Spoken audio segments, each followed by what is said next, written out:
Bon, bonjour ou rebonjour à tous. Donc, il est un petit peu plus de 14 heures. On va démarrer la session de cet après-midi. Ça fera arriver les retardataires. Donc, nous avons une session qui est relativement longue cet après-midi avec quatre présentations et une durée de 3 heures. Cette session est dédiée à l'imagerie fonctionnelle et très majoritairement à l'EEG. Nous allons commencer donc cette session par un exposé d'1 heure qui va être donné par Alexandre Grandfort, qui est directeur de recherche à l'INRIA à Saclay, dans l'équipe pariétale, qui est expert en machine learning et traitement du signal des images et qui plus particulièrement s'intéresse, en particulier dans l'exposé d'aujourd'hui, à l'imagerie fonctionnelle et donc à l'EEG. Voilà, nous te laissons la parole. Merci beaucoup pour l'introduction et puis pour l'invitation de longue date à cette journée qui malheureusement a lieu en distanciel. Donc j'en profite pour saluer un peu tous les gens que je connais dans la vraie vie et que j'aurais apprécié recroiser lors de cette occasion. Donc je vais essayer de couvrir différents aspects je dirais de la recherche assez méthodologique que je peux faire à l'INRIA autour des thématiques de l'apprentissage statistique pour de l'EEG. Et avec quelques, je dirais, dimensions cliniques, alors peut-être de très loin pour les cliniciens de l'audience, mais qui est, je dirais, peut-être en général des conversations intéressantes. Voilà, donc je commence par peut-être montrer des données. J'aime bien montrer des données dans mes présentations, histoire de donner quelques intuitions des choses qu'on essaye de faire. Donc là, ce qu'on voit simplement, c'est un enregistrement lors de sommeil. On voit des formes d'ondes assez prototypiques qui apparaissent, comme ici qu'on appelle des fuseaux de sommeil ou des spindles en anglais ou des cas complexes, qui sont ces événements transients qui sont présents dans le sommeil.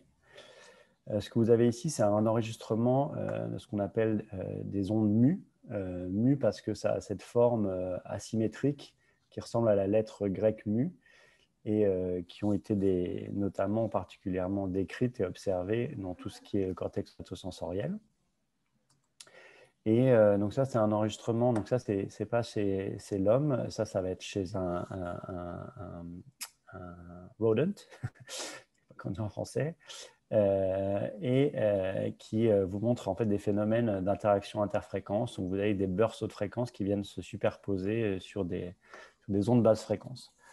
Voilà. Donc c'est pour montrer un peu la diversité peut-être et la richesse des signaux qui sont capturés aujourd'hui par des signaux d'électrophysiologie, que ce soit en invasif ou en non invasif, et pour lequel je pense qu'il y a beaucoup de choses à faire. Donc je vais essayer d'illustrer ça dans ma présentation.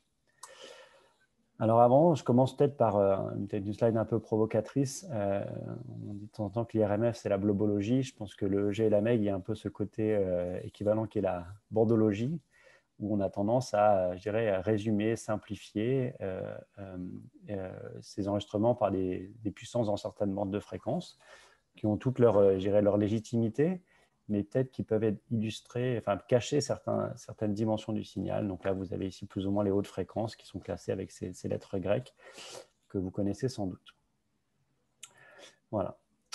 Donc, je commence par une présentation de premiers travaux, qui ce qu'on a appelé du convolutional sparse coding ou de l'encodage parcimonieux à base de convolutions, et montrer comment est-ce que ça permet peut-être d'aller plus loin que ces bandes de fréquences. Donc, l'idée, elle vient finalement d'une première observation. Quand on travaille avec des filtrages dans des bandes de fréquences, je vous donne ici cet enregistrement ici qui est ces ondes mu. Si vous appliquez un filtrage histoire d'isoler ce que vous imaginez autour de 10 Hz, par exemple, qui serait la partie à 10 Hz de l'onde mu, vous avez cette onde mu qui a une forme particulièrement asymétrique et vous la symétrisez complètement. Donc ça vous montre quoi? Ça veut dire que si vous appliquez un filtrage linéaire, donc comme n'importe quelle personne ferait sur le G, en faisant juste un filter dans son langage de programmation préféré, il va tendance à symétriser complètement ces formes d'ondes-là. Donc l'idée du travail qu'on a effectué, c'est d'essayer de voir si on ne peut pas essayer de retrouver et de caractériser, quantifier la présence de ces ondes prototypiques. Voilà. Donc pour faire ça, on utilise donc ce qu'on appelle du CSC, et pour histoire de connecter les wagons avec ce que les gens ont peut-être l'habitude de faire sur ce genre de signaux multivariés, qui est de l'analyse en composantes indépendantes. Donc, on fait de l'analyse en composantes indépendantes, comme vous voyez par exemple ici. Vous avez des données où vous avez des signaux qui sont mélangés avec une matrice de mélange qui est supposée linéaire et instantanée. Vous avez des signaux qui sont là. Si vous leur appliquez une transformation bien choisie, donc une multiplication de matrices, ici vous avez une dizaine de capteurs, vous multipliez par à gauche par une matrice qui fait 10 par 10 et vous récupérez des signaux qui sont démixés et qui sont typiquement le plus indépendants possible. Et vous voyez les artefacts oculaires sur tous les signaux ici à gauche superposés, alors que par ce démélange, eh bien, vous êtes capable d'isoler les artefacts et de voir d'autres choses.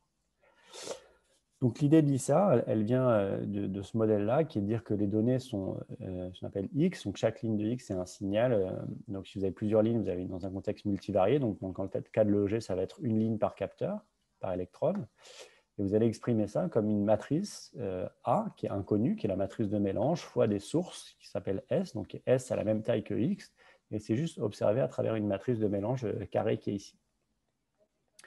Et le but du jeu, ça va être d'essayer de retrouver S à partir d'une hypothèse d'indépendance. Il y a plein de façons de faire, mais je dirais que les façons classiques, ça va être de supposer que S a des statistiques non gaussiennes.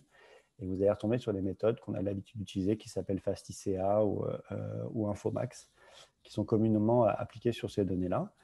Et juste une petite remarque, c'est des méthodes qui négligent complètement l'aspect temporel des données. C'est-à-dire que vous prenez les données, vous permutez toutes les colonnes de X ou toutes les colonnes de S, vous retrouvez exactement la même chose. Okay, c'est quelque chose qui est absolument aveugle à la dynamique temporelle des signaux. Bref, vous faites de l'ICA, vous décomposez les données comme une somme de matrices de rang 1. Vous avez une topographie fois ici une source, et donc vous allez décrire vos données par cette topographie avec cette source. Donc, quand on fait du CSC, finalement, on peut voir une variante de ce modèle-là, qui, au lieu de supposer que les sources S ont des distributions non gaussiennes et indépendantes les unes des autres, on va utiliser un autre a priori, qui est de dire que mes sources sont finalement des motifs temporels convolués avec des vecteurs d'activation qui nous expliquent quand est-ce que ces motifs apparaissent dans les données. Donc, c'est quelque chose qui va prendre en compte la dynamique temporelle des données et qui, idéalement, va vous donner trois informations, qui est la topographie, la forme d'onde qui vous intéresse et quand est-ce que cette forme d'onde apparaît. Vous pouvez imaginer utiliser ces activations temporelles pour quantifier la fréquence à laquelle ces motifs apparaissent. Ou par exemple, les choses qu'on fait avec un doctorant aujourd'hui, c'est de regarder si, conditionnellement à un stimulus, certains motifs apparaissent de façon plus fréquente. Donc, c'est une autre façon de décomposer les données, de façon complètement aveugle, et qui, en gros, va utiliser cette idée que les sources sont finalement des répétitions de motifs au cours du temps. Donc, si je donne un tout petit peu d'intuition, un peu de maths, mais c'est vraiment avec les mains, on a des signaux qui sont comme ça, potentiellement multivariés. Vous êtes en train de dire que ces signaux-là, finalement, c'est des vecteurs d'activation. Donc ici, vous avez en vert quand est-ce que le motif apparaît. Vous avez le motif en orange, dont l'amplitude est modulée par la taille de la barre verte. Hein. Et finalement, le but du jeu, c'est de résoudre un problème d'optimisation où vous allez essayer d'approximer vos données EEG X qui sont ici, par un vecteur Z qui sont ces vecteurs d'activation, donc en gros le Z, quand est-ce que ça arrive, et ici ce qu'on va appeler un atome spatio-temporel qui va m'expliquer quelle est la composante, donc la topographie, et quelle est la forme d'onde. Je passe les détails de comment on optimise ces choses-là, mais c'est vraiment un problème d'optimisation qu'on peut résoudre de façon alternée. Vous allez essayer de minimiser votre fonction, voilà, au cours des... On pourrait voir ça comme une forme de maximum de vraisemblance pénalisée. Bon, je ne dis pas beaucoup plus sur l'aspect méthodologique ou l'aspect matheux, mais juste vous montrer qu'est-ce que ce genre de technique vous permet d'obtenir. Si je fais ça sur l'enregistrement que j'avais tout à l'heure, qui était dans le striatum d'un animal, vous retrouvez des atomes qui vous manifestent ces aspects, ce qu'on appelle de cross-fréquence, d'aspects interfréquences, mais qui vous permettent de les visualiser. Donc vous voyez par exemple où est-ce que sont ces hautes fréquences. Est-ce que c'est plutôt sur les sommets de la bosse, dans les descentes? Donc, vous pourriez vous poser la question, est-ce que je suis plutôt dans le sommet de la bosse ou dans la descente selon certains stimulus, sur certains endroits, si votre animal est plutôt à certains endroits de son habitat, est-ce que ça change? Et ça vous donne une vision qui est finalement un peu plus, je trouve, clair qu'une représentation temps-fréquence, où vous allez voir un blob qui correspond ici à ce que les gens ont l'habitude de regarder, qui s'appelle un comodulogramme, qui vous explique à quel point une basse fréquence est un modulateur d'un burst haute fréquence. Voilà. Donc c'est une autre vision qui, pour moi, je trouve, parle beaucoup, qui est de regarder vraiment les signaux droit dans les yeux. Et on peut faire la même chose avec du coup des données. Donc là, ici, c'est de la magnétoencéphalographie, donc c'est le pendant magnétique de l'EEG. Si vous faites ça sur un signe, donc ça, c'est des données, c'est la stimulation de nerfs médians. Donc on sait qu'il y a des modulations qui ont lieu au niveau du cortex sensorimoteur lorsqu'on fait la stimulation de nerfs médians. Donc il y a des réponses évoquées, mais il y a aussi des réponses induites et du coup des formes d'ondes qui sont asynchrones, c'est-à-dire qui ont des phases aléatoires qui sont produites. Et donc, si je fais ce genre de décomposition sur ces données MEG, qu'est-ce que je vois apparaître ici? Ces formes d'ondes prototypiques que les gens caractériseraient bien volontiers d'ondes mu, ici, qui sont localisées au niveau du cortex somatosensoriel secondaire. Et ce qui est assez amusant là-dessus, si vous regardez une puissance spectrale de cette forme d'onde-là, vous vous rendez compte que cette puissance spectrale, oui, elle a un pic aujourd'hui, là, autour de 9 Hz, mais il y a aussi des harmoniques. Et ces harmoniques, elles viennent du fait que ces ondes sont fondamentalement pas des sinusoïdes, elles ont des aspects asymétriques. Donc, voilà, c'est plus aussi une remarque que le fait que si j'avais analysé ces données avec deux bandes de fréquences en regardant autour de 8 et 12 ou ce que les gens appelleraient du bêta, j'aurais vu deux effets, un effet en alpha et un effet en alpha et un effet en bêta, alors que c'est simplement la présence d'une forme d'onde qui est pas narrowband, qui n'est pas limitée à une certaine bande de fréquence étroite. Voilà. Et donc, qu'est-ce que j'ai fait ici? Là, j'ai simplement fait une localisation de source. J'ai juste essayé de fitter un dipôle unique qui explique cette topographie pour savoir d'où est-ce que ça venait dans le cortex. Donc, voilà, si vous êtes curieux de ce genre de choses, on a écrit un logiciel qui permet d'analyser des données de GNMEG. Je vous passerai les slides bien volontiers après la présentation pour ceux qui sont curieux et qui veulent les références. Et notamment, ce que ce logiciel vous permet de faire, c'est de reproduire une partie des résultats qu'on a publiés. Donc ça, ici, sur un dataset public, ce qui est juste à titre d'illustration, si vous appliquez du coup ce genre de technique sur des données, donc ici, c'est des données MEG aussi, vous retrouvez le CG. Donc en gros, quelque part, comme vous alliez être capable de retrouver les artefacts cardiaques avec de l'ICA, là, vous retrouvez en plus la forme d'onde. Vous récupérez aussi les formes d'ondes des artefacts oculaires. Donc ça, vous pourriez vous dire, bon, ça, à partir de là, je vais pouvoir m'en servir pour débruiter et pour supprimer ces patterns de mes données. Et vous avez aussi ici des réponses évoquées bilatérales au niveau des cortex auditifs qui correspondent à la stimulation auditive. Vous avez aussi des activations ici qui sont au niveau, donc latéralisées au niveau de la voie ventrale parce qu'il y a des activations visuelles dans ce paradigme. Et puis, vous avez ici ces ondes-là que les gens appelleraient bien volontiers de l'alpha pariétal, parce que c'est autour de 10 Hz et que c'est à peu près au niveau du pariétal. Et vous voyez que ces ondes, elles ne sont pas tout à fait des sinusoïdes. Donc, vous avez potentiellement aussi ce même genre d'effet, je dirais, non narrowband. Et vous voyez ces deux bosses que je vous pointe ici avec ma souris. Voilà. Donc, ça challenge un petit peu cet aspect description unique par les bandes de fréquences. Et on pourrait se poser la question, est-ce que finalement, quand on module une certaine tâche, est-ce que finalement, ce n'est pas la forme d'onde qui change? Est-ce que ce n'est pas finalement le ratio entre le alpha et le bêta qui va changer cette morphologie d'onde, qui sont des marqueurs intéressants? Voilà. Donc, j'enchaîne avec un deuxième aspect sur lequel on a pu travailler dans l'équipe depuis maintenant 2-3 ans, qui est cette idée d'utiliser de l'apprentissage statistique pour apprendre avec pas de supervision. Donc, tout comme la première présentation, c'est comme de l'ICA, ce n'est pas supervisé. Vous n'avez personne qui vous annote qu'est-ce que c'est que les artefacts.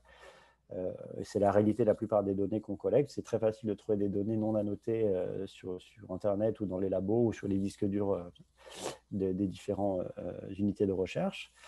Par contre, trouver des données qui sont annotées, c'est plus compliqué pour plein de raisons, parce que les gens ne les stockent pas, parce que ça prend du temps. Et donc, même si le temps est fait pour les annoter, souvent ces annotations sont perdues et on ne stocke que les données brutes. C'est un bien dommage. Donc, l'idée ici, c'est d'essayer de se passer au maximum d'annotations humaines pour essayer d'apprendre à comprendre la structure latente de données EEG.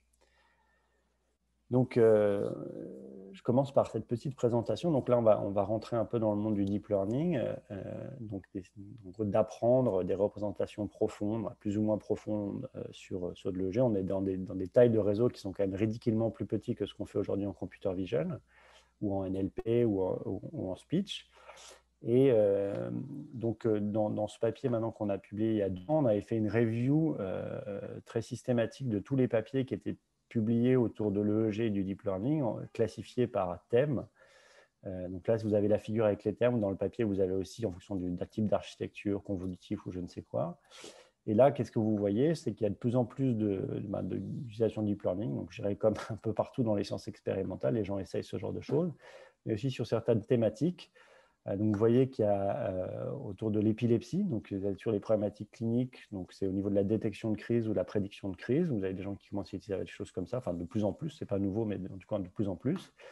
Et puis vous avez aussi sur le traitement de données de sommeil, donc on en reparlera juste après. Et puis, pour des raisons historiquement aussi, les gens font beaucoup d'interfaces cerveau-machine ou des brain-computer interface sur de l'EEG. Et vous voyez que bon, c'est présent encore et c'est assez significatif sur de l'EEG. Voilà. Donc, quels sont les challenges finalement de faire de l'apprentissage sur de l'EEG, notamment de l'EEG clinique comme on va le faire après? Il y a donc, vous le savez sans doute, c'est que ces données qui sont typiquement très bruitées, qui ont une variabilité intersujet qui est importante. Alors, je passe même le fait que selon les sites, on n'a pas forcément même le même nombre de capteurs, la même position d'électrodes. Donc ça génère, je dirais, beaucoup de casse-tête d'un point de vue de traitement de données quand on essaye de pooler des données ou de faire des méta-analyses au niveau de l'EEG. Et ces données qui sont particulièrement difficiles aussi à noter. Donc, dans le cadre du sommeil, il y a un examen clinique qui s'appelle la polysomnographie, qui est quelque chose qui est prescrit pour des gens qui sont diagnostiqués avec des troubles du sommeil. Vous allez à l'hôpital ou à la clinique ou en ambulatoire, vous allez dormir avec des électrodes au niveau typiquement des électrodes frontales sur le menton pour détecter vos activités musculaires au niveau du visage. Des électrodes autour des yeux pour savoir s'il y a des mouvements des yeux, potentiellement aussi de l'ECG et d'une ceinture abdominale qui mesure votre respiration. Et vous allez avoir un expert qui va passer du temps à essayer de mettre des étiquettes, de mettre des labels sur ces données-là. Et la chose la plus standard, ça s'appelle de faire ce qu'on appelle un histogramme. Et le but du jeu, ça va être de décrire la nuit à travers ce qu'on appelle la macrostructure, donc ces ensembles de stades de sommeil qui vous décrivent votre rythme, vos cycles de sommeil. Il faut savoir qu'il y a des gens qui sont aujourd'hui rémunérés et payés pour faire ce genre de choses. N'empêche que c'est une activité qui est toujours relativement chronophage et qui génère aussi un certain nombre de consensus qui n'est pas parfait entre les experts qui labellisent ces données-là. Donc, qu'est-ce qu'on a essayé de faire? On a essayé de voir est-ce qu'on est capable d'apprendre finalement une représentation des modèles prédictifs de ces hypnogrammes, donc ces structures de stades de sommeil, avec très peu de labels. Donc, pour ça, on s'est inspiré des choses que les gens font maintenant en computer vision depuis quelques années, ce qu'on appelle de l'apprentissage auto-supervisé. Donc, ça, c'est une slide qui vient d'un papier maintenant qui a quelques années, qui a 5 ans, où les auteurs se sont amusés à prendre des images de données réelles et ils vont essayer de perturber cette image. Donc ici, par exemple, ce qu'on appelle un jeu de taquin, un jigsaw puzzle. Ils vont permuter tous ces bouts de l'image, les présenter à un réseau de neurones les images dans un ordre complètement aléatoire et ils vont demander au réseau de neurones de retrouver la vérité. C'est-à-dire que votre réseau de neurones va prendre les données permutées en entrée, va prendre en sortie à l'apprentissage la bonne permutation qui fait revenir à l'image initiale. Et donc, on a l'espoir qu'en faisant des choses comme ça, le réseau va apprendre que la tête d'un tigre, elle est typiquement en haut, que les pattes sont en bas. Et donc, il va essayer de retrouver finalement une sémantique de l'image à travers cette tâche qui est auto-supervisée. Elle est auto-supervisée au sens où elle ne génère pas d'annotation humaine. On a construit des labels en utilisant la structure intrinsèque des données. Et donc, dans cette tâche-là, il y a 2 notions. Il y a ce qu'on appelle la tâche prétexte. La tâche prétexte, c'est la tâche ici que je viens de vous décrire. Et puis, vous avez une tâche qui s'appelle downstream, donc la tâche vraiment d'intérêt, où une fois que vous avez appris un réseau qui permet de faire ça, vous allez lui couper la tête, si je peux me permettre, et vous allez prendre du coup la représentation qui est apprise pour le réseau pour essayer de l'appliquer à une tâche qui vous intéresse, comme par exemple ici, c'est une tâche de détection d'objets. Donc, il y a beaucoup de gens qui sont amusés à faire ce genre de choses, que ce soit en NLP, beaucoup, ou en vision. Donc, typiquement, la tâche self-supervised, je dirais élémentaire en NLP, c'est de prédire le mot d'après. Ça s'appelle des language models. Vous essayez de trouver le mot d'après, ou à partir de Word2Vec, vous prenez un mot à partir de son contexte, vous voulez savoir quel est le mot quel est le mot qui a été enlevé. Donc, vous masquez un peu les données, et puis vous essayez de remplir les trous. Donc, il y a un certain nombre d'approches qui ont été proposées. Donc, aujourd'hui, on parle beaucoup de SimClear, plus ces temps-ci. Les gens de Facebook ont publié il y a quelques jours, communiqué sur le fait qu'ils ont utilisé SimClear sur toutes les données d'Instagram et qu'ils ont des performances intéressantes. Et puis, il y a des gens comme Apo Uvarinen qui ont aussi essayé de comprendre d'un point de vue plus théorique qu'est-ce que font ces modèles-là et quel est leur lien avec ce qu'on appelle la séparation de source, donc de l'ICA non linéaire. Donc, on a appliqué ce genre d'idées sur de l'EEG. Donc là, je vais vous présenter une stratégie prétexte, donc une tâche prétexte. Dans le papier, il y en a d'autres qu'on a considérées, mais ici, c'est une tâche qui est assez adaptée à l'EEG de sommeil et qui est finalement très simple à expliquer, c'est pour ça que j'en profite. L'idée est la suivante. Vos stades de sommeil, c'est des choses qui évoluent relativement lentement pendant la nuit. Donc, vous allez rester dans un stade pendant, je dirais, plusieurs minutes. Et l'idée est la suivante, c'est que si vous prenez deux fenêtres, donc c'est des fenêtres ici de 30 secondes, si vous les prenez proches dans le temps, donc typiquement autour de moins de 4 minutes les unes des autres, là, vous allez dire que ces deux fenêtres correspondent à un label positif, votre fenêtre sont près dans le temps, par opposition à des échantillons négatifs où vous allez avoir deux fenêtres, donc par exemple une fenêtre X de t et une autre fenêtre X de t' qui est suffisamment loin dans le temps, et vous allez vous demander à votre réseau de prédire est-ce que ces deux fenêtres sont proches dans la nuit ou est-ce qu'elles sont loin. C'est une idée assez simple, hein. Et ça vient d'un problème de classification binaire. Donc vous prenez un réseau de neurones, ici un réseau de neurones convolutif avec deux couches, je dirais tout ce qu'il y a de plus banal, et vous essayez de résoudre ce problème de classification binaire. Donc, on va appliquer ça à des données d'EEG dans du sommeil et puis des données, donc une grosse base de données qui s'appelle TOH, qui est en gros la plus grosse base clinique ouverte sur de l'EEG à ma connaissance, où ici on utilise le label sur la tâche downstream, c'est de savoir si c'est de l'EEG pathologique, donc typiquement des gens qui ont des lésions cérébrales, ou de l'EEG normal. Voilà. Donc, juste pour se rendre compte en termes des tailles d'échantillons, donc on va travailler avec une base de données qui s'appelle Physionet, c'est une donnée ouverte. Donc, Physionet, vous avez à peu près 1000 nuits. 1000 nuits, c'est 8 heures. Okay, et on a à peu près, en moyenne, 1000 échantillons par nuit. Okay, donc, ça vous donne l'ordre de grandeur du nombre d'échantillons auxquels on a accès, qu'on n'utilisera pas tous pour valider l'approche self-supervised.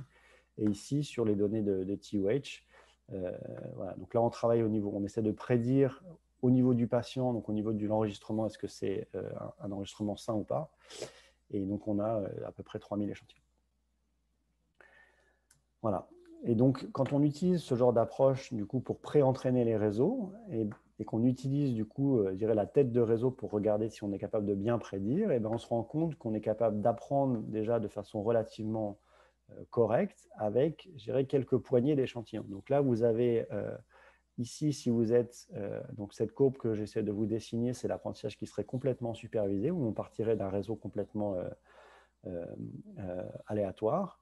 Donc vous voyez qu'il faut quelques centaines, voire quelques milliers d'échantillons par classe pour commencer à prédire correctement, alors qu'avec ces approches de pré-entraînement, eh bien, on est capable d'avoir avec ici c'est 10 points par classe, déjà des performances qui sont pas inintéressantes. Et ici, la même chose sur TOH. Donc ça, c'est vraiment la prédiction, je dirais, purement quantitative en termes de prédiction de label sur les tâches qui nous intéressent ici comme décrites. Mais nous, ce qui nous a vraiment fasciné, c'est aussi de regarder qu'est-ce que le réseau apprend. Donc, ce qu'on a fait, c'est qu'on a pris du coup la tête du réseau, donc qu'on appelle l'embedding ou le plongement en français. Donc, c'est un plongement qui est de taille 100. Donc, ça veut dire que vous prenez 30 secondes de données de sommeil, vous les passez à travers votre réseau, vous récupérez un vecteur de taille 100. Et chaque je dirais, fenêtre de données, ça va vous donner un vecteur, donc un point en espace de dimension 100. Donc ici, on fait une réduction de dimension en 2D avec une projection non linéaire. Donc ça, c'est basé sur une technique qui s'appelle UMAP. Et on va colorier les points en fonction du label du stade de sommeil qui avait été mis par l'annotateur. Donc ce qu'on se rend compte, c'est que la structure géométrique du nuage de points va respecter les stades de sommeil. Donc si vous êtes ici en bleu, vous êtes plutôt réveillé. Puis vous allez vous déplacer le long de cette structure jusqu'à être ici en sommeil très profond. Et puis après, quand de sommeil très profond, vous allez vous réveiller, vous mettre en sommeil paradoxal ici. Et vous voyez que typiquement, le sommeil paradoxal a tendance aussi à se confondre avec le N1, qui est le stade de la phase d'endormissement. Donc, vous retrouvez des choses connues. Et par contre, quand on a commencé à colorier les points en fonction de l'âge des gens, alors moi, je dirais que je vous présente des données d'adultes dans le contexte de la journée sur les enfants et sur le néonatal, c'est le seul aspect sur l'âge que je peux peut-être commenter. Donc, on se rend compte de quoi? C'est que plus les gens ici sont âgés, plus ils ont tendance à se retrouver dans la partie interne de la représentation géométrique. Et ici, ce serait plutôt les jeunes. Et donc ce qui est intéressant, c'est que cette structure géométrique a été estimée par l'algorithme avec aucune supervision. C'est-à-dire que vous pourriez prendre ça sur votre base de données et regarder déjà ce que ça donne. Et donc maintenant, si on fait ça sur la base qui s'appelle TOH, donc là, vous vous rendez compte que vous avez, ça c'est sur les labels, est-ce que c'est pathologique ou pas. Et donc, nous, ce qui nous a quand même un peu intrigué, c'est que dans le plongement à 2 dimensions, il y avait ces paquets de données, ces patates qui ressortaient. Et il se trouve qu'en fait, il y a des données qui ont été collectées sur des très longues périodes, avec des systèmes différents, avec des impédances d'électrodes différentes. Et en fait, ce que vous retrouvez ici, c'est un peu l'histoire de la collecte de ces données. Vous avez des sous-ensembles de cohortes qui se retrouvent finalement un peu isolés et diront non homogènes et pas vraiment comparables. Donc le réseau finalement les traite de façon un peu différente.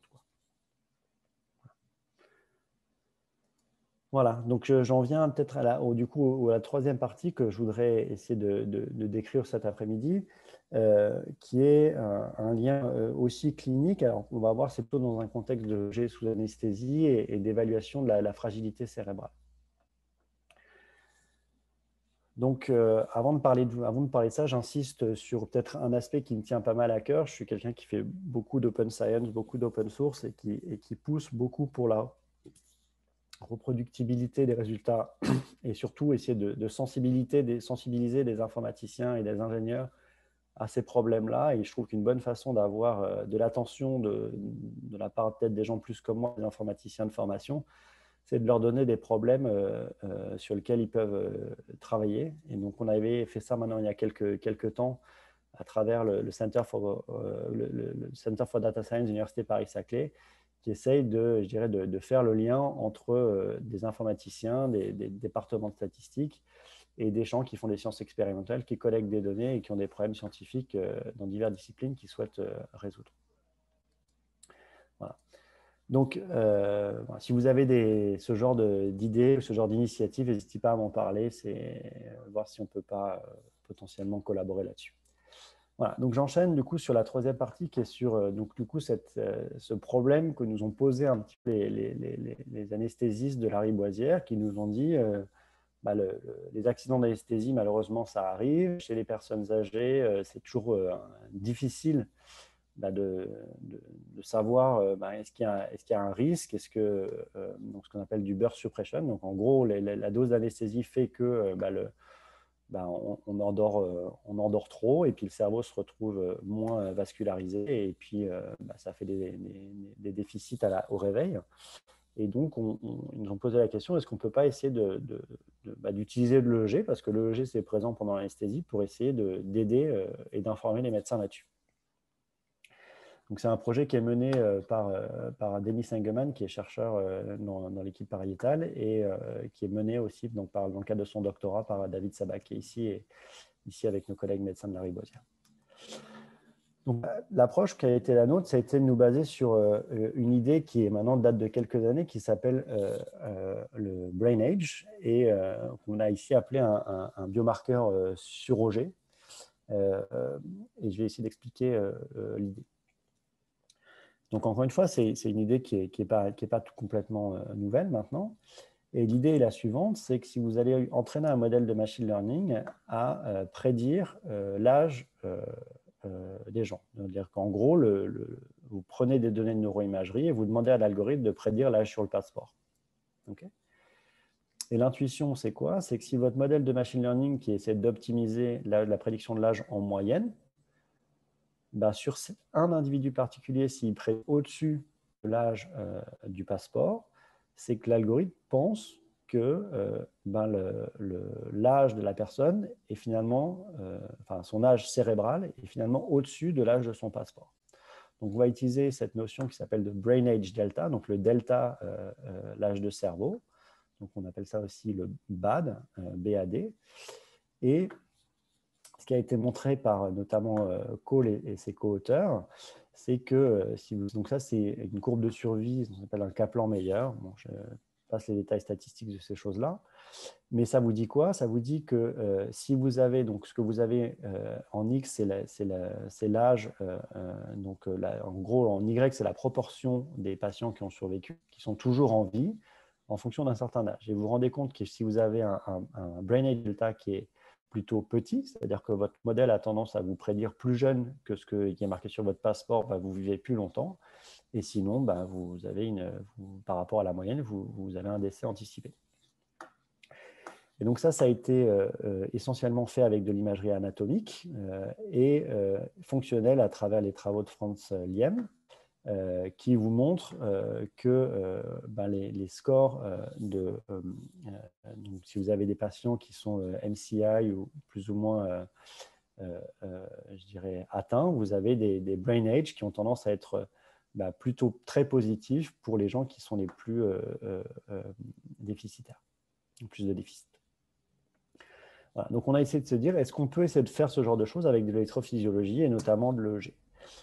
Donc, on est parti d'une grosse base publique qui s'appelle la base CAMCAN. Donc, c'est de la MEG, mais je vous parlerai de l'EEG juste après.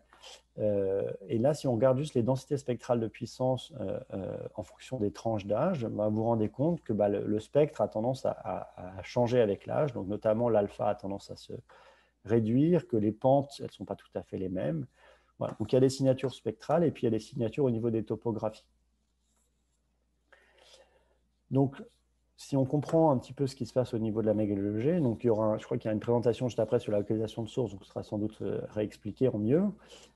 Vous avez des sources ici sous-jacentes qui sont des activités des dipôles de courant dans le cerveau, qui sont reliées à vos données à travers une matrice de mélange ici qui s'appelle G, qui vient des équations de Maxwell. Et ce que vous observez, c'est X.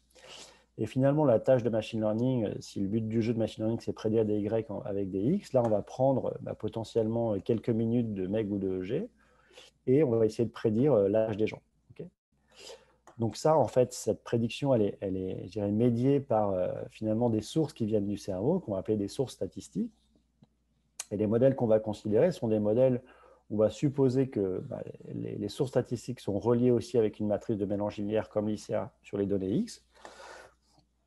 Mais surtout, et de façon très importante, que les targets qu'on essaye de prédire, les sites qu'on essaye de prédire, sont reliés à travers un modèle linéaire, mais qui passe à travers une non-linéarité sur des statistiques des sources et typiquement la puissance des sources. Donc, c'est quelque chose qu'on a tendance très souvent à faire, d'utiliser le log des puissances dans certaines bandes de fréquences comme variable prédictive lorsqu'on utilise de la MEG et de l'EEG. Et donc là, on va faire l'hypothèse que ce qui nous sert à bien prédire, c'est une fonction linéaire, par exemple, des variances des sources S, et par contre les sources qui sont inconnues, okay, parce qu'on ne connaît pas la matrice de mélange. Donc avant de m'attarder sur ce modèle-là, je reviens sur le travail, je dirais, plus multimodal qui a été dans l'équipe, qui a été mené par Denis Engman, et en prenant les données de CAMCAN, qui ont bien plus que la magnétosophotographie, qui ont aussi l'IRM fonctionnel de repos et de l'imagerie anatomique.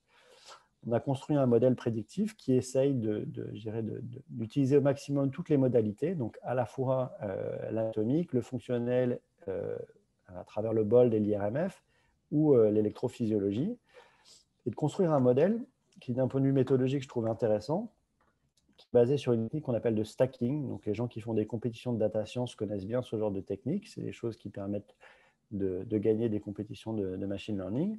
Donc, nous, on a réutilisé ces techniques-là avec aussi, je dirais, comme je dirais building block en termes de modèle de deuxième niveau, donc qui va collecter les données des différentes modalités à travers un modèle linéaire et qui va prendre du coup une forêt aléatoire, mais une forêt aléatoire qui est capable de gérer les données manquantes. C'est quelque chose qui est extrêmement pertinent d'après ce qu'on imagine et ce qui est la vérité sur les données cliniques. On n'a pas toujours toutes les données, toutes les modalités sur tous les sujets parce que tout n'est pas toujours possible, on n'a pas toujours le temps. Donc, il fallait créer un modèle qui était capable de gérer la présence de données manquantes. Et on a fait ça avec des forêts aléatoires qui sont dédiées. Et voilà, c'est ce qu'on met là-dedans.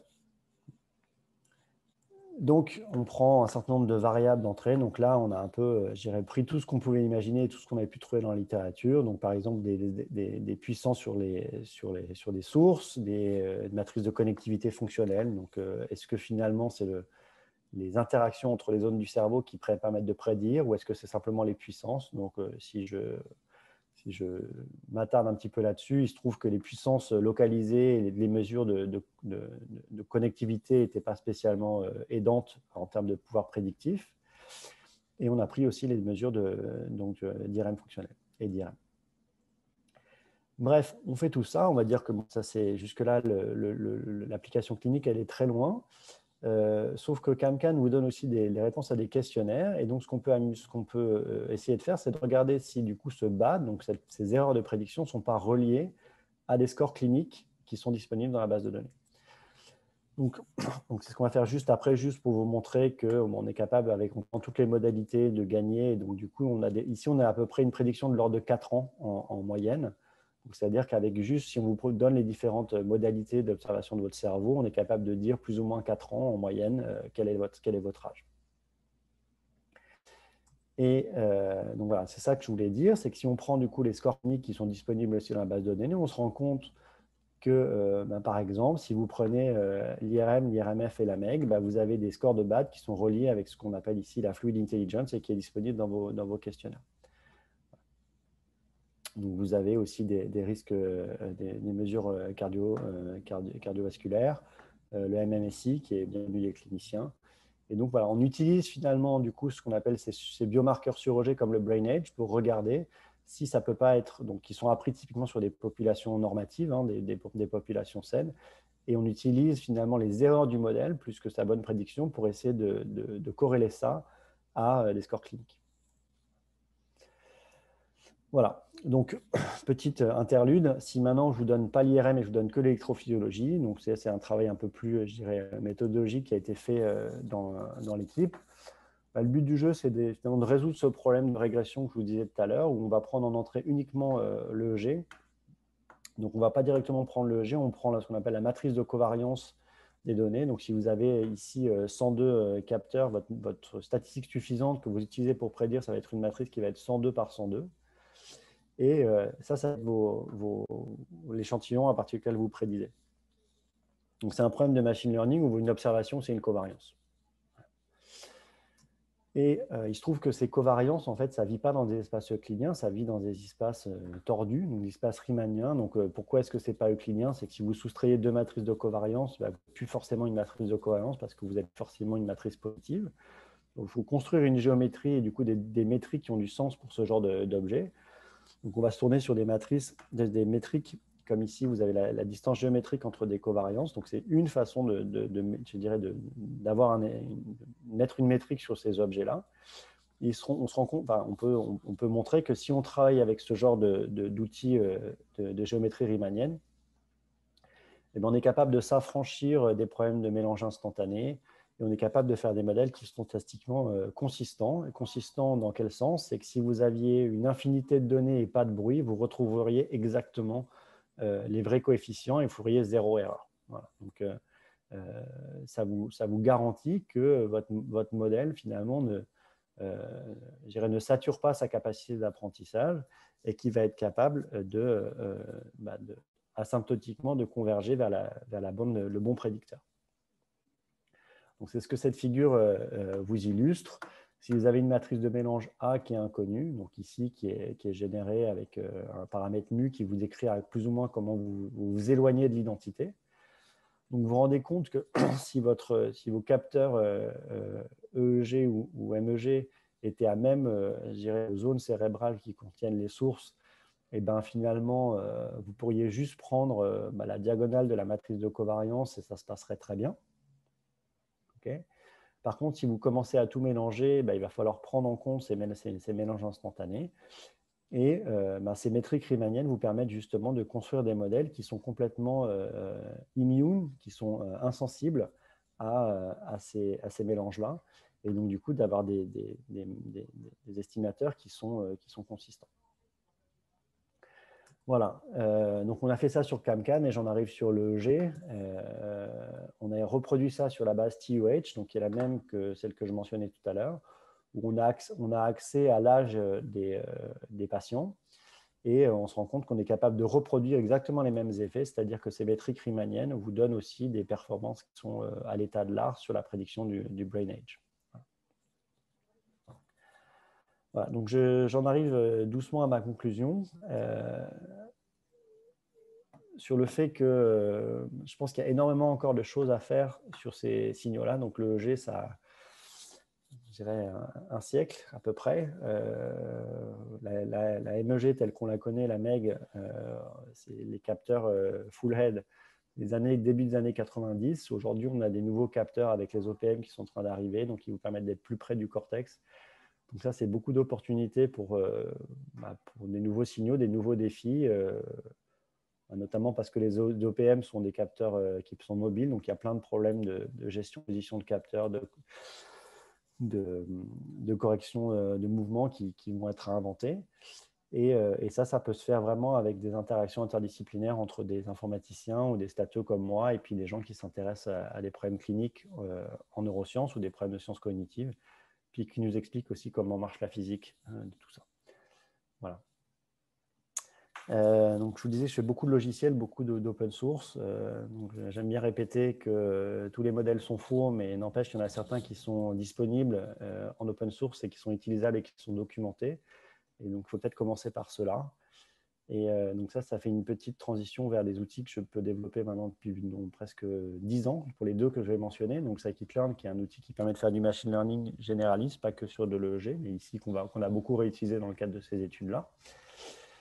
Et puis MNE, qui est un soft qui permet de faire du traitement de EEG-MEG, maintenant qui permet aussi de faire de la NIRS et de l'EEG intracrânien et de l'ECOG pour certains de nos utilisateurs, et qui continue à générer de plus en plus de contributeurs internationalement. Et donc, j'en suis très content. Voilà. Et puis, avec ça, je voudrais conclure en remerciant tous les gens qui ont contribué à ce travail. Et dire, voilà, vous avez les références à la fin, si vous êtes curieux. Et puis, je mettrai dans le chat le PDF vers les slides pour ceux qui le souhaitent. Voilà. Merci beaucoup. Merci pour ce très bel exposé et puis merci pour les outils, évidemment. Alors, on a quelques questions. Donc, on va commencer avec une question de Quentin, si tu veux prendre la parole.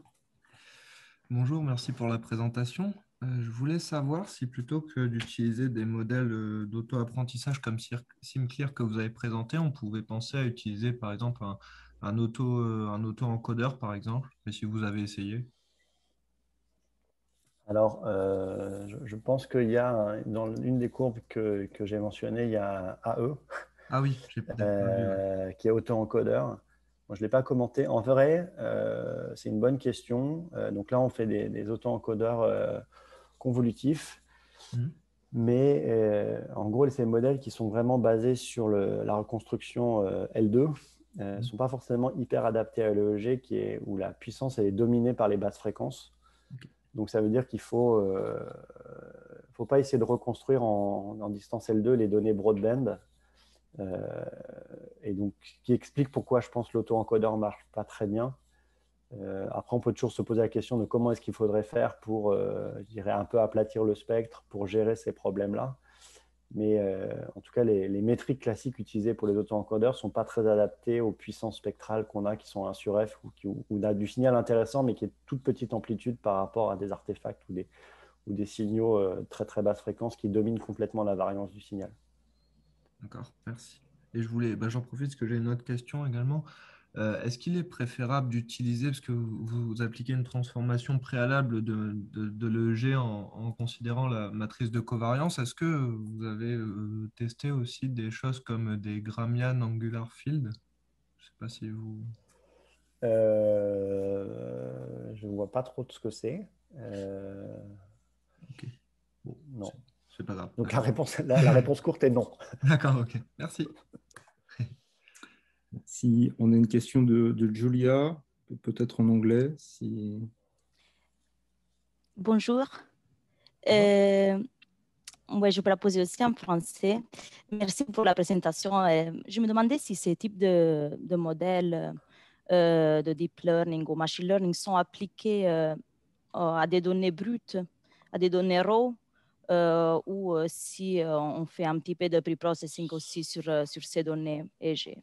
Donc, on en est où un petit peu d'appliquer une approche end-to-end aux données EG, si vous pouvez commenter sur ça.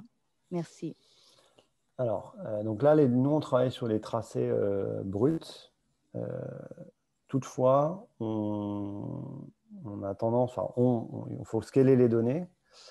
Alors, je dirais le truc qui marche pas trop mal, c'est de scaler avec soit un robust scaler où on va supprimer les valeurs extrêmes, parce qu'on a des artefacts d'amplitude. En fait, ce qui tue l'apprentissage, c'est si vous avez des échantillons avec des amplitudes qui sont énormes, ça vous envoie les gradients dans les choux.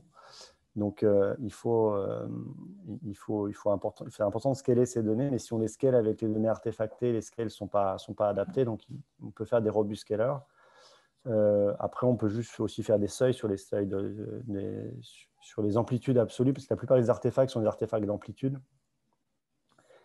Et après, ça dépend de l'application. Par exemple, en sommeil, si on a des fenêtres qui sont artefactées, on a tendance à prolonger le label de la fenêtre d'avant. Mais ça vient des propriétaires processing custom. Et sinon, l'autre élément de réponse, c'est que sur le jet de sommeil, il y a aussi un certain nombre de papiers qui travaillent sur les spectrogrammes. C'est-à-dire qu'ils prennent en entrée. Alors souvent, c'est des méthodes qui sont monocapteurs. Donc nous, on a tendance à travailler avec tous les capteurs disponibles. Les autres approches qui sont basées sur des spectrogrammes, elles vont prendre directement un capteur, donc une dérivation de EG, faire le spectrogramme et utiliser du coup l'image du spectrogramme comme entrée d'un réseau convolutif qui typiquement fait des convolutions 2D sur le spectrogramme. OK. Merci beaucoup. Merci. Guillaume, avec une question qui est un petit peu liée probablement. Oui, alors, vous m'entendez? Oui. Oui, on m'entend bien. Ouais, donc c'est une question aussi en rapport peut-être avec la question précédente, c'est-à-dire que là, vous traitez visiblement des données brutes. Moi, je me posais la question, là, vous ayez présenté justement avant des problèmes qui peuvent être liés, par exemple, à la disparité des mesures ou des appareils de mesure. Par exemple, s'il y a différentes électrodes ou que ce n'est pas pris, par exemple, avec la même configuration d'appareil. Et je me posais la question, comment vous pré-traitez finalement ces données-là? Est-ce que vous sélectionnez ces données avant de les traiter, par exemple pour faire vos méthodes statistiques ou de deep learning, ou vous avez un traitement pour essayer de, je sais pas, en quelque sorte d'uniformiser les données? Alors, honnêtement, cette question, j'ai tendu une perche, mais c'est des choses sur lesquelles moi je commence à travailler, d'essayer d'avoir des méthodes qui sont capables de prendre en entrée des données de dimensions différentes, notamment avec cette idée qu'on n'a pas forcément les mêmes capteurs. Il y a plein de modèles de deep learning et des cas d'utilisation. On a des inputs qui sont de taille variable. Donc, il y a des choses à réutiliser, j'en dis pas plus. Ce qui se fait souvent, par contre, c'est que quand vous essayez de généraliser à travers des bases de données, vous prenez l'intersection des capteurs, ce qui est un peu dramatique. Donc, voilà, si vous avez un dataset où vous avez juste une dérivation, vous prenez juste une dérivation de votre ensemble parce que vous avez une des sources de données qui n'a pas les autres capteurs. Et les gens ont plutôt tendance à faire ça. voire, honnêtement, je pense qu'il n'y a pas beaucoup d'articles qui s'intéressent vraiment à ce problème de généralisation à travers d'autres cohortes ou avec d'autres systèmes. Et c'est vraiment quelque chose qui, pour moi, est un problème un peu mis sous le tapis. On a des scores de performance au sein des bases de données, mais à travers les bases de données, c'est beaucoup moins, je dirais, plébiscité dans la littérature. Et je pense qu'il y a plein de raisons pour lesquelles c'est comme ça. Mais je pense qu'il y a plein de choses à faire aussi, notamment pour réutiliser les études passées. Si on s'interdit de réutiliser les études parce que ce n'est pas tout à fait les mêmes devices, eh ben on perd beaucoup d'opportunités. Après, c'est vrai que ça fait du travail pour des gens comme moi, c'est-à-dire qu'il faut créer des algos qui savent gérer ça. Donc, je me suis convaincu que c'était une bonne idée. Ouais, parce qu'effectivement, nous, on travaille par exemple sur Reims avec le CHU de Reims sur des problématiques de EEG où dans les cohortes, on a plusieurs hôpitaux et on n'a pas forcément les mêmes appareils ou en tout cas les EEG, finalement, elles n'ont pas du tout la même tête. Et c'est vrai que ce type de problématique, on les rencontre assez souvent dès qu'on veut essayer, par exemple, de faire des études sur plusieurs données différentes. Donc c'est vrai que en tout cas, c'est très intéressant de. Il ne faut pas hésiter à m'en reparler parce que c'est vraiment des choses sur lesquelles je travaille en ce moment. Donc, volontiers Ouais. pour en rediscuter. Bah, peut-être ça vaudrait. Il y a juste un truc en fait qui est un très bon test qui est très simple à mettre en œuvre. Si vous apprenez un classifieur qui vous prédit d'où viennent les données, donc vous essayez de prédire la source, donc vous essayez de prédire l'hôpital. Si votre classifieur arrive à le faire, c'est que vous avez un problème à gérer parce que pouler toutes les données, ça va être un problème. Surtout avec les tailles d'échantillons qu'on a. Si vous aviez 10 millions d'échantillons, ce serait peut-être moins un problème, mais là, c'est vraiment critique lorsque vous avez quelques centaines d'échantillons multisites, si vous ne corrigez pas ces effets de site. Ok, et j'ai juste une deuxième question, si je peux me permettre. Oui. Par rapport à vos techniques d'apprentissage, quand vous traitez vos signaux, finalement, est-ce que vous, là, actuellement, sur les méthodes, sur vos tests, vous traitez sur l'ensemble du signaux ou bien vous traitez sur, par exemple, une période de temps ou... Là, les deux setups sur le EEG, il y a la version sommeil où on essaie de prédire sur une nouvelle nuit, donc on essaie d'outputter 1000 labels pour tous les stades des 8 heures de sommeil. D'accord. Donc c'est vraiment, on apprend sur un certain nombre de patients et on veut généraliser sur d'autres patients. Et c'est le setup clinique en général. En général, l'échantillon de la prédiction, c'est un sujet, un patient, donc on veut utiliser les autres patients pour prédire. Mhm. Et je crois dans tout ce que j'ai montré aujourd'hui, on n'est qu'en intersujet. On apprend sur toutes les données d'un sujet. Donc ça peut être, par exemple, sur les données sur le brain age, on utilise typiquement, je veux dire, entre 5 et 8 minutes de données. Et donc, un échantillon, c'est 5 et 8 minutes de données et on veut prédire sur 8 autres minutes d'un autre sujet. D'accord, ok. Merci. Peut-être une dernière question avec François. Ouais, c'était juste peut-être pour que, ça suit exactement toutes les questions qu'il y a eu là. Quand on parle d'adaptation, de généralisation et tout, les méthodes que tu as présentées, est-ce qu'elles peuvent être utilisées pour de l'adaptation de domaine? Alors, pas forcément que pour les sites ou pour les capteurs, mais peut-être aussi entre les sujets pour regarder, nous, c'est le développement du cerveau, mais est-ce que finalement, le framework que tu as présenté là, il pourrait servir à ça? Alors, donc là, tu as dit un gros mot qui est l'adaptation de domaine. Donc, c'est vraiment des choses qui correspondent à ce que je fais maintenant d'un point de vue avec des thèses qui commencent sur ces sujets-là. Donc, essayer d'adapter modèles sur des données sur d'autres domaines. On peut voir un sujet comme un domaine, comme on peut voir un site. Et typiquement, je dirais, oui, c'est les mêmes, statistiquement, c'est les mêmes problèmes. Après, là, j'en ai pas du tout. Il n'y a pas d'idée d'adaptation de domaine dans ce que j'ai fait. C'est vraiment, on a poolé tous les. C'est ce que je veux dire. En fait, là où il y a une différence, c'est que là, par exemple, pour ces choses-là, on apprend, par exemple, sur 60 sujets et on généralise sur 20 sujets. On n'a jamais dit au classifieur ou à l'algorithme d'apprentissage de quel sujet venait quel échantillon. On a tout mis dans un gros sac et on a dit voilà tout ça.